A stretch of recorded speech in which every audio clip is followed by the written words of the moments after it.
topic today, big deal items. What are they? Good question, Mike. What do you think they are?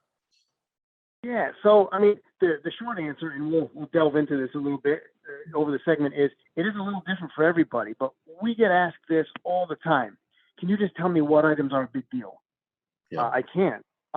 Can you tell me what are big deal items that you find? And again, it's a little different for each person. But what I would say is items that are a big deal are items, I think, that are going to perhaps get in the way of the transaction or be something that has to be overcome. I mean, to a degree, any item's a big deal if you have enough of them. You know, if you have items that cost $5 to fix, but there's 5,000 of them, I guess altogether that's a big deal because now you have $25,000 worth of $5 items. So it's not when people ask you what are the big deal items or what's a big deal during the home inspection. It's a little different for everybody. So let's back it up a little bit, and we'll say first off, for you to buy the house, you have to get insurance and you have to get a loan, probably, unless you're paying cash, which is a whole other thing. So I would say the beginning of what's a big deal is, are there items that are going to stop you from getting house insurance or stop you from borrowing the money to continue to get your mortgage on the house? Those items could include a failing or excessively aged roof, a heating system that doesn't work, wood-destroying insects, especially if you're doing a VA loan. So these kind of things are going to get in the way of the lender or the insurance binder. So those items are a big deal, even if they're not expensive in the grand scheme of things. It won't stop you from buying the house. So there's that. So that's the first category of what I consider big deal items. Yeah.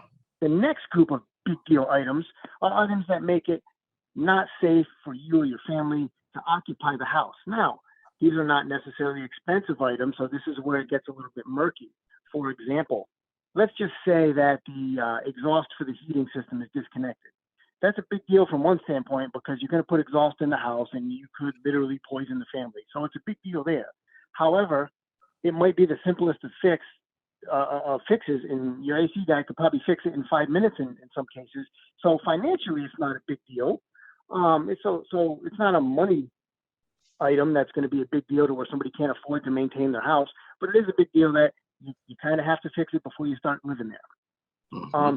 And those are going to be different for each person. You might have somebody that has the means to take care of some of those financially less burdening items, but they're still urgent. So those items are a big deal in a manner of speaking because they're dangerous, but they're not a big deal in terms of money. So generally, they're not going to railroad your purchase of your house because at some point, money-wise, it's not going to be something that you're not going to be able to negotiate, even in this market.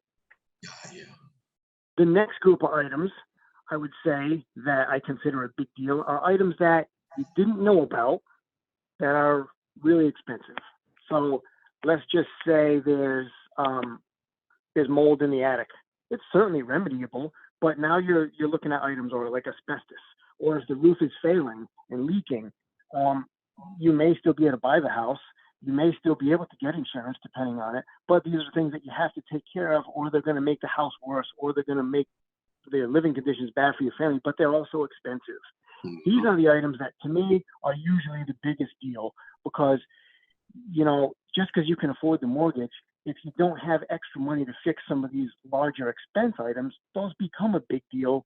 And, those typically I see from my angle anyway, tend to derail the purchase because somebody's like, hey, I'm buying this house. I'm paying top dollar.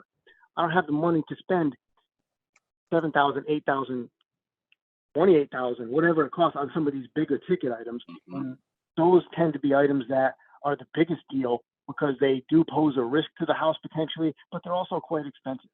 So what I would say when people ask me, Mike, what are the big deal items? I would start with the items that make it to where you literally cannot buy the house. Then I would probably look at the ones that are expensive to where you don't have the means to fix them. And then, overall the condition of the house, if you have a million little things, I mean, it adds up. So you have to pay attention to that. But for the most part, those are not the big deal items.